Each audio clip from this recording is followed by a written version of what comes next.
Hey guys, so a whole year has passed since I made the video 10 reasons why I bought the LUMIX S5IIX, and so I wanted to make this video as a sort of follow-up and give you some of my opinions on this camera 1 year on. In that previous 10 reasons video, I listed a bunch of things I was excited about with the LUMIX S5IIX, but I also listed a few things that made me a little bit nervous about this camera. The plan for this video is to check in on that list of things that made me excited about this camera and see if they were even really worth the fuss, or check in on the reservations I had about this camera and see if they turned out to be negatives at all. So before we get started, it might be worth going back to watch that previous video, and you can do so by clicking up here or down below, or just typing in 10 reasons why I bought the LUMIX S5IIX. You don't have to have watched that video. In fact, you know what? Forget about it. Just keep watching this video because I'll recap everything anyway. All that pointing was a waste of time.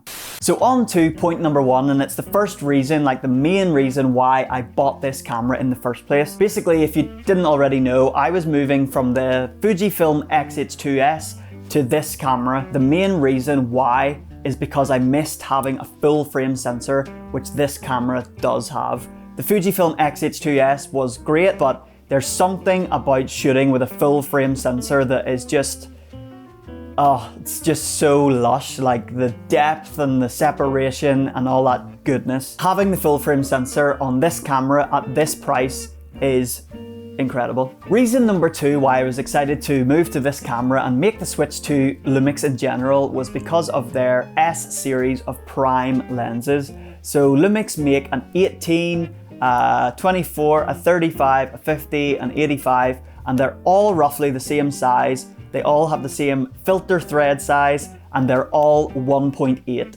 And I was so excited to try out some of these lenses. They're relatively cheap, like a few £100 each, which I think is really good for a full frame 1.8 lens. When I got this camera, I got it with the 85 1.8 and the 50mm 1.8, and my thinking was like, maybe I'll go back to shooting with prime lenses. Like, all these prime lenses are the same size. I could just throw them in my hung supply bag, make a switch quick, and like shoot a wedding day with different prime lenses, switching them out.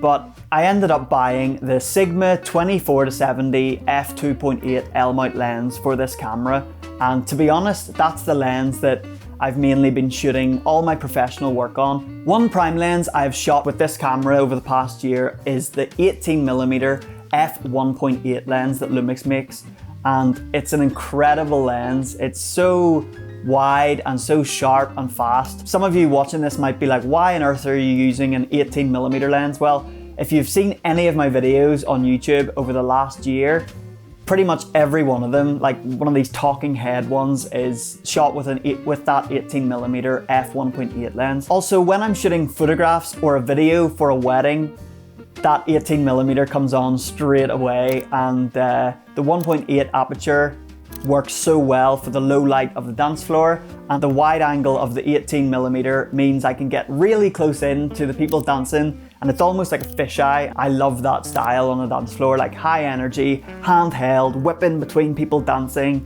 all that sort of stuff. So the 18mm has been incredible for that. This year I've got really into buying, collecting and shooting through vintage glass. And if you've ever shot with vintage lenses, you'll know the main reason that you buy them in the first place, or you shoot with them in the first place, is for the character. And to get the maximum amount of character, you really want to attach them to a full frame camera body like this one. So when attaching my vintage lenses to this camera, it's an absolute dream because the LUMIX S5IIX has so many like manual focus assist options. Is that the right word? Like focus peaking. A lot of cameras have that, but this one's really strong, so it's really easy to see what's in focus. And other things like when you push the joystick in, it zooms in and it's really easy to see what's in focus. So shooting with vintage glass and the LUMIX S5IIX is incredible. The next thing I want to talk about, which I love about this camera, is the dual native ISO when shooting vlog. They are 640 and 4000.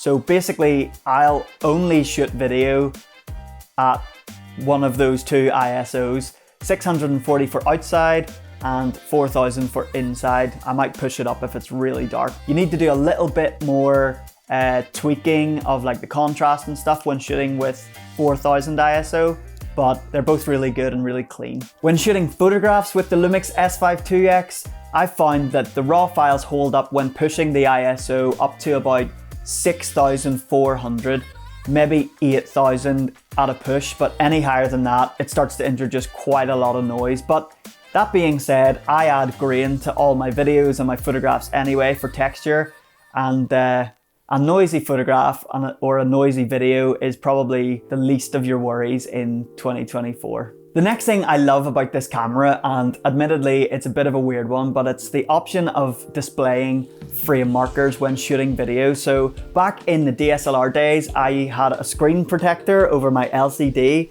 and I cut out 2 bits of black electrical tape to help me frame my videos for that aspect ratio. But with this camera, I have one function button set to pop those frame markers on, and it's this wee one here. I press this one button, boom, there's 2.35 to 1, and I can just keep whatever I want to shoot inside that 2.35 to 1 box. Another really useful thing that I found about having frame markers in this camera is I can put on a 9x16 frame marker, which is the like vertical Instagram reel size, and still shoot the 3x2 open gate footage, still have all that, you know, width, but be able to frame things in the center or whatever with that 9x16 frame marker.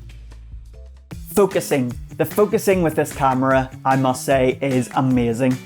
It gives you so many options. You have manual focus, continuous, single, you have single point, zone, you have pinpoint, you have like the wide area, like so many different options, like face tracking, all that sort of stuff, animal tracking, cars or whatever, I don't know, I don't use that, but it has so many options and it's really, really good.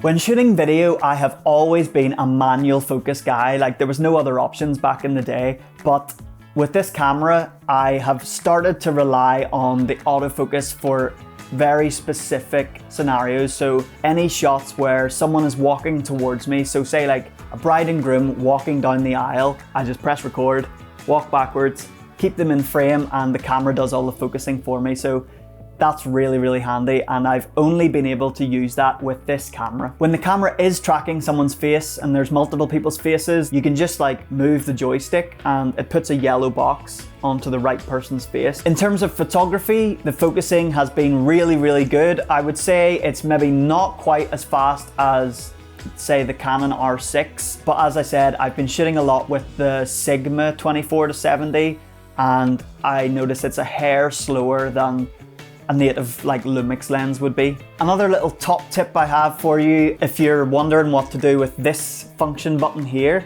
this one on the front, I have that set to human detect on and off, or eye track, well, I can't remember what it's called, but if you photograph a lot of like portraits or people or like street photography or whatever, but you also do like landscapes or, you know, product photography or whatever, if you do a mix of things, then I would say have the face tracker on a function button like this one that you can easily turn off and on. In-body stabilization was the next thing that I was really excited about when buying this camera, and all I can say is it bangs. It's so good. Like, I barely had this camera on a tripod and I've just been shooting handheld the whole time. If you rely on in-body stabilization and you need like a camera that has really, really good stabilization, then it might be time to make the switch to Lumix, because Lumix are smashing it. Something else with regards to stabilization in this camera, I have a function button set to turn on Boost IS, Boost Image Stabilizer or whatever. I call it tripod mode because that's what it looks like. Normal in-body stabilization makes your handheld shots nice and like smooth and takes out the jitters, but this Boost IS mode is like, it just like locks your camera as if it's sitting on a tripod. If you keep tripod mode on and try and like take a moving shot, it will sort of, the stabilizer will like jump. So only use that Boost IS mode for locking shots off. So the build quality with the LUMIX S5IIX, I think it's incredible. It's honestly the comfiest camera I've ever held. Like, it has this grip here, but even on round in the corner, there's another little lip that your fingertips just can grab onto. The one thing I was maybe a little bit nervous about with this camera was how sensitive the buttons and dials were, but honestly I haven't found that to be an issue at all. I can go a full day of shooting, like 12 hours shooting, and only be on my 3rd battery by the end of the day. I have one of those Cube battery chargers. I can't remember the company that makes those Cube ones, but this camera has never overheated on me. It's been so reliable, and it's been so great. So something I was really excited about when I bought this camera was the LUT library. If you don't know what that is, basically you can load your LUTs directly into this camera and shoot with them baked in. Honestly, I haven't really used that at all. I did a little bit of testing when I first got the camera, but I just prefer to shoot RAW and Vlog and work with it in post like the old school way. The LUT library is something that Lumix has been developing a lot this year with a new app and the release of their S9 camera, like basically this but a smaller body and no viewfinder. So maybe in the future I'll get my library card and check into the LUT library and see what all the fuss is about. The menu system within any camera can be pretty divisive, but I think all Lumix owners are in agreement when it comes to the menus within these cameras, because the menu system is just so simple. It's so easy to navigate, so easy to understand what everything does. If there is one setting that you don't understand what it does, you just scroll over to it, hit the display button on the back, and a little like description of what that setting does comes up, and it's really, really helpful. Another thing that the S5 II and the S5IIX allow you to do is change the function of pretty much any button on this camera, which gives you endless possibilities for customizing your camera to how you prefer to shoot. For example, I have left and right arrows to change the ISO, which frees up the ISO button to be white balance lock. I have the white balance button just as normal white balance, and they're beside each other. I have the big red record button at the top set to bring up my list of record qualities. So there's only 3 options there. I have 6K 25p, Cinema 4K 50p, and Cinema 4K 25p set there. And they're the 3 that I switch between when shooting video with this camera. So yeah, lots of buttons to be customized with this camera, which is really, really cool. Another thing I loved about this camera before I bought it, and I still love about it today, is that the S5IIX, which is this one, is completely blacked out. So you can see the Lumix sign here has no white paint in it, and the S5IIX has no white. Nobody is coming up to me asking me what my camera is, or coming up being like, oh, Lumix, yeah, I have a Lumix, or anything. People just are like, oh, there's a guy with a camera. And that's great for not getting like hassled at like a wedding or out in the street, or it may be shallow, but the blacked out design makes me love this camera even more. One more thing I think is cool about this camera is this dial here. So I don't even know what the middle one is. That one must be self-timer, which I haven't ever used, but the single box is just like a single photograph when you press the shutter.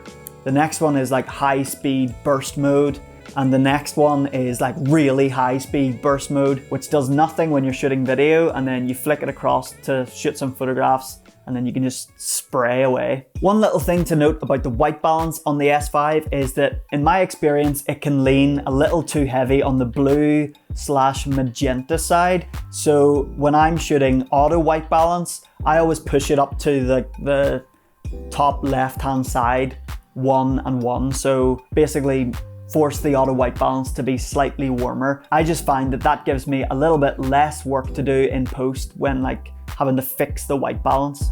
I found Vlog like way better, way nicer to work with than the Canon C-Log 3 footage, and just as good as the Fujifilm F-Log footage. I'm not massively into color correcting. I'm more of like a slap a lot on it and adjust the highlights and shadows and it'll be fine sort of thing. But the Vlog footage has been lovely to work with. When shooting photographs with the S5, the raw images are really, really nice to work with. I like the picture profiles or whatever they're called in Lumix cameras. There's quite a lot of nice black and white options, but mainly I've just been using natural, which is what I would use when shooting with like a Canon camera. And I've actually shot a lot of photographs side by side with this camera and my Canon R6. The raw files on the R6 are maybe slightly better.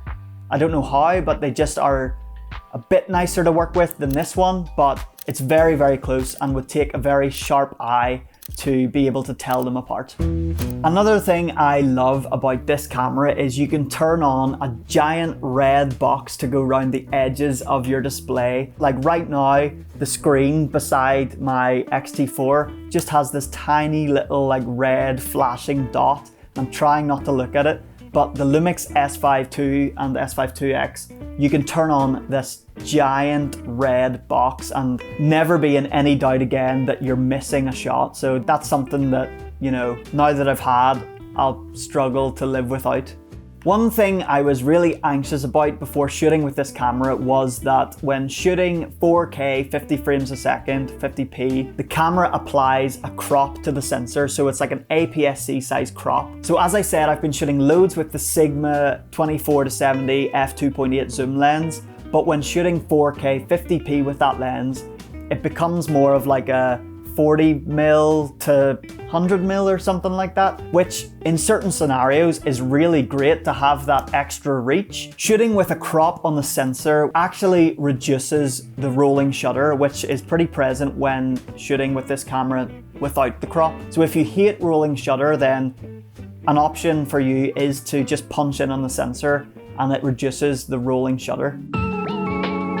The main negative thing about the LUMIX S5 II and S5 IIX, in my opinion, is the presence of Moiré or Moiré or however you say it. You know, that like cross-hatching like effect you get in like roof tiles or bricks or like a checked shirt or something like that, and it just looks like it's vibrating. That is so present with this camera, and I'm not sure if there's a fix. I think I suggested in that video a year ago that you might be able to use like a pro mist filter to kind of cut down on the sharpness, but it's not just sharpness, it's the lack of a low pass filter, which this camera doesn't have. So if you have any solutions for the presence of Moiré or Moir or whatever you call it, drop them in the comments below because I'm in desperate need for one.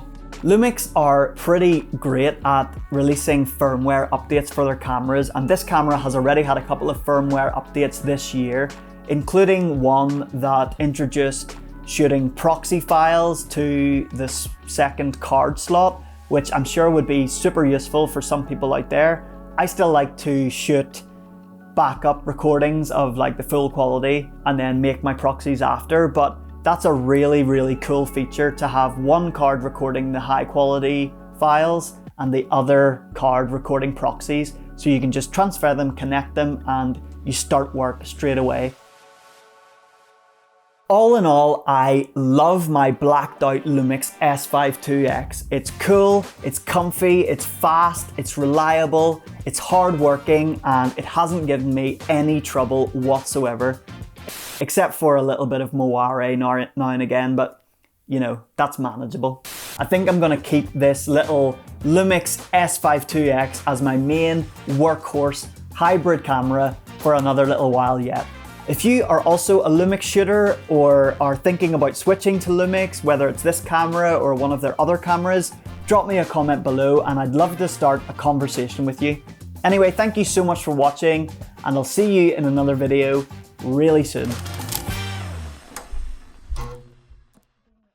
Well done. If you like having in-body stabilization, oh, I nearly dropped it.